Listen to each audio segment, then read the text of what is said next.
morning. This is Asha here from the Department of Mechanical Engineering, Global Academy of Technology. Today I will be discussing on the concepts of duality. Every linear programming problem is associated with another linear programming problem.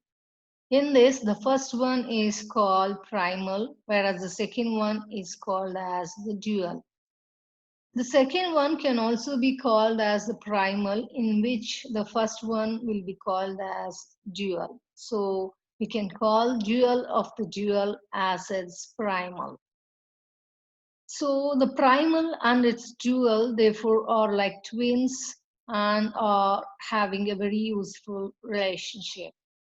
When the dual LPP of a primal is solved, it gives solution to the primal as well, and vice versa.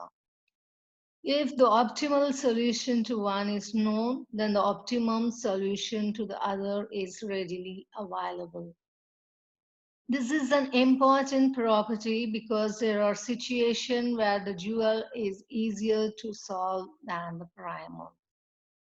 So this is the standard form of primal and the dual problem. So we'll come to know how we can convert from the primal to the dual problem and get the solution. So first, bring the problem into standard form, that is, convert the given problem into a canonical form, where all the inequalities are made into lesser than or equal to if it is a maximization type, and greater than or equal to if it is a minimization function. So in the primal, we have to see whether it is a maximization or minimization. If it is a maximization, then all the inequalities in the constraints will be lesser than or equal to. If it is minimization type, then all the inequalities are made into greater than or equal to. That is the first step. Second is the change the objective function of maximization in the primal into minimization in the dual and vice versa. So we can see here. So here the primal is the objective function is of maximization. So in the dual you have to write as minimization problem.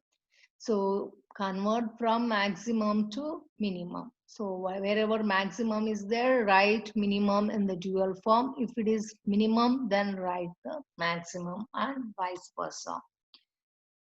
The number of variables in the primal will be the number of constraints in the dual and vice versa. See, the variables, the number of variables in the primal will become the number of constraints in the dual problem and vice versa. So here the number of variables will become the number of constraints in the primal and vice versa. The RHS of the constraint become the functions in the objective function, while the coefficient in the objective function becomes RHS in the constraint. So the constraint will become the objective function. You can see here, this is the constraint, that is the objective function, whereas the RHS will become the objective function. Columns in the constraints of the primal becomes the rows in the dual. Columns will become the number of rows in the dual. The signs of inequality reverses from primal to dual. If it is having lesser than or equal to, it will become greater than or equal to, and vice versa. If the variable in the primal is unrestricted in sign, then the corresponding constraint in the dual will be an equation and vice versa. The variables in both problems are non-negative. This is all the steps to convert from the primal to the dual. Let's look into some of the examples. So they say that write the dual of the following problem. They have given the objective functions and the constraints. The objective function is of maximization. So in the dual, first step you write maximum. So it will be in the dual minimum. 40x1 plus 30x2. So there are two variable x1 and x2. So the number of constraints will be 2 in the dual. So whatever the RHS value, that will become the objective function in the dual. So constraints are 120 and 320. So write it as 120 y1 plus 320 y2. So that becomes the objective function of the dual form. So the columns will become the row. So 1 into x1 will become y1, 1 into y1, plus 4 into x1 will become 4 into y2. Change the sign, lesser than or equal to, then it will become greater than or equal to. Objective, coefficient of the objective function will become the RHS. So 40 will become the RHS value.